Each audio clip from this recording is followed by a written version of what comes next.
क्या नाम है आपका? पल्लवी सिंह। पल्लवी सिंह। पल्लवी सिंह जी, आप इधर ही से हैं? कबले सिवान से। कब उनके मिलल नहीं खींचा ना अकेले मिल रहनी क्यों रहा है? अब भीड़ में मिलला पर कहाँ पता चली। अब हमें हतना लोग बा कितना लोग के चिन्ह पाओ। परिचय अगर बढ़िया से करना है तो हम दोनों को अकेला मिलना पड़ेगा। सही बात।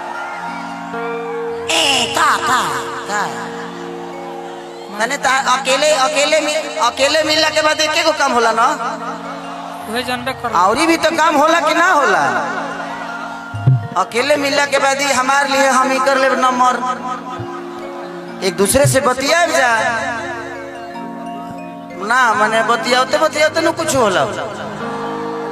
मान के चलिए हमारा प्रोग्राम है, हम का प्रोग्राम में जाए तो बतियाने से होता है। अच्छी है आप, बहुत अच्छा, बहुत सुंदर, बहुत सुंदर। भगवान ने आपको फुर्सत से बनाया है। धरती पर जितना फालतू काम बा फुर्सते में होला। सही बात। मस्ती कर रहा था। आप वाकई में बहुत सुंदर है। जिसके घर जाएंगे उसके जीवन को नरक बना देंगे। वाह। मैं जितना बात कहता हूँ, देखा लो यूट्यूब वाला लो भाई, तारा लो से बहुत डर लगता है यार। हम कुछ कहते हैं तो तू लोग वायरल कैसे कर देता मरते। आज से हम 6 दिन पहले कहा हुआ ना कि मैंने समाज में था तो हम काजल को एगो चुमा ले लिए। स्टेज पे थी तो ले लिए, तो पब्लिक के सामने उतने न कर सकते हैं जी। हाँ जी। तो हम ले लिए, हमारा घरे पहुंच गए वीडियो। हमारा 3 दिन से दशा खराब है। 6 दिन से पता बनी कि फिर शॉर्ट कैले का कर हम नहीं खे शॉर्टल। हम बहुत निमन आदमी हैं। लेकिन कोनो बात ना। तो आप डांस करती है ना, तो हम आपको छू सकते हैं। क्या बात है? रिकॉर्डिंग मैंने कानावा में खाली एक गो बतिए कहले हुए हैं। तहरा लोग खत्म होगा काम कर दे। कितना तरह लो तू लोग तो वैज्ञानिकों से ऊपर हो गए बड़ा हो। मैंने कुछ कान में अगर कहती है तो सेटिंग करती है हमारे से ना। अरे अच्छा, इस गाने को कर लेते हैं, उसके बाद हम रिकॉर्डिंग डांस कर लेंगे। ना ना ना, तू जेबू हम के मजिए भो। तू रह मान के चले कि आग के लगे मोम के रहल जरूरी बना ना। तो दिक्कत है हमर मोमबत्ती बुता जाई रे दादा। देखाओ रे किया थिया थिरतिया थिया बुलेटिया लेके जाना वो करे नचियो देखे जाना। अरे राजा जी, अरे नाच के नशा में तू को रोटियो नहीं खाना, तू को रोटियो नहीं खाना। पल्लवी जी, आपको पकड़ सकता हूँ मैं एक बार? आइए ना थोड़ा सा। आओ गले लग जा। वाह, ओ माय गॉड।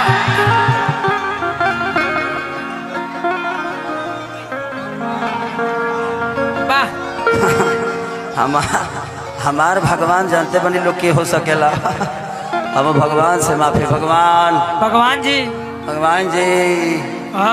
अभी मामा के गादा दिवा दी। लड़ाई करे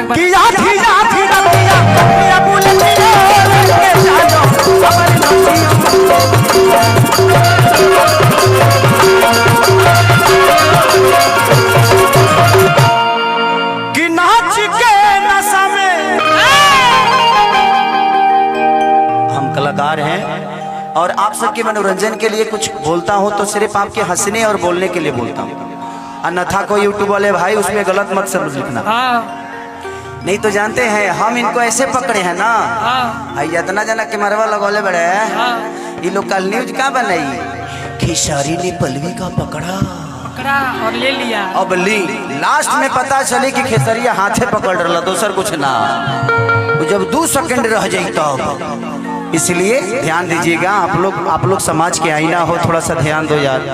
खाली अश्लीले नहीं होता है। एक औरत साथ में चलने वाली कोई जरूरी नहीं कि हमारी गर्लफ्रेंड ही हो सकती है, वो मेरी बहन भी हो सकती है। अब आपका नजरिया बताता है कि मेरा रिश्ता उससे क्या है। सही बात। तो जिंदगी में हमेशा कोशिश करिए कि आप दूर से जज मत करिए कि किसका रिश्ता किसके साथ कैसा है। एक पत्नी भी जब मार्केट में जाती हो तो बहन के रूप में ही जाती है। अब महाराज ये तो ओकरा के मार्केट में चुमा ना ले रह जाई, ओकरा खातिर घर बनावल बा, लेकिन जब वो बिना हाथ के खाना खियावे ले न तो एगो माई के रूप में होले, और जब वह बिस्तर पावे ले तो एगो पत्नी के भी धर्म निभावे ले। तो कोशिश करिए कि आप अपने हिसाब से अपनी चीजों को क्लियर रखिए। जुबान ही इंसान को बड़ा बनाता है और जुबान ही इंसान को छोटा बनाता है। प्रवचन करने वाला हर आदमी सुरक्षित नहीं है, ना तो 2-3 जना जेल में ना गए रहते हैं।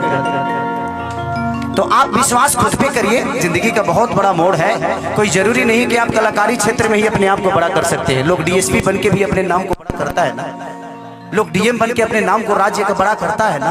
तो आप जिस विधा में रहिए, जहां भी रहिए, अपने ईमानदारी से काम करिए, जीवन ऐसे ही चलता रहेगा। माँ बाप का सेवा करते रहिए, उससे बड़ा इस धरती पे ना कोई मंदिर है और ना ही कोई मस्जिद है। मुझे लगता है सुबह सुबह उठिए तो एक माँ को जरूर कॉल करिए, उसके दुआओं में रहिएगा तो हमेशा ध्यान देंगे। बॉडी दिखाई, ओकरा बाद कहबा कि भैया तनी हई थइयो दिखा दो। हां तो ओकरा में तो तू हमरा के ई बताबे जे तू हमरा के यहाँ गावे खातिर बोलले बड़ा कि लॉन्गटे करे खातिर।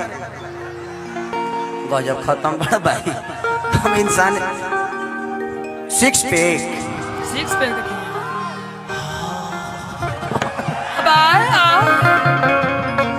कि आधी आधी रतिया पिया मुझे दिया के गाना ओ करी नची जो लाला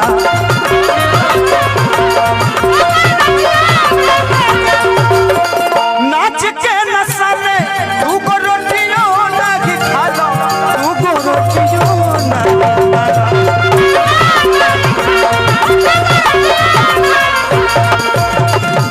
अरे कि जाए पिया कमाई कुल्ही उड़ाई रे गैला तो टूट जाही राजा जी,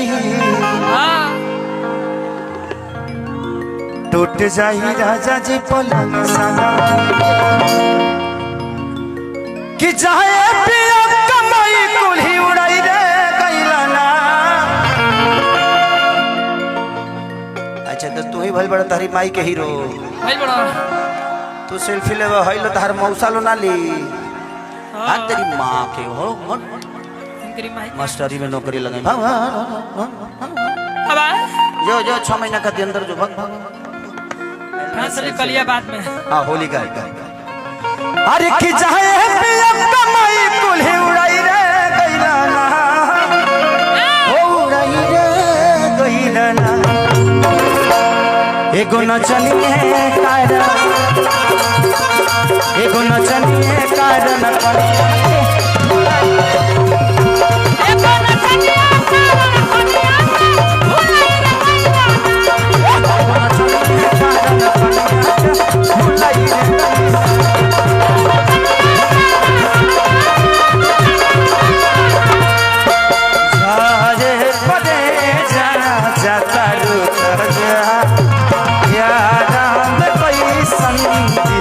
तू साजा ए हो राजा दहिया ताजा, ए हो राजा दहिया ताजा लगे आई न तो पहला कि रुस गई। जिया जिया जिया हो जिया जिया एक पल भी जिया तो जिया जिया जवानी हमर चूस गई, जिया जिया जवानी हमर चूस गई। एगो नचनिए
चाहे किसन खेसारी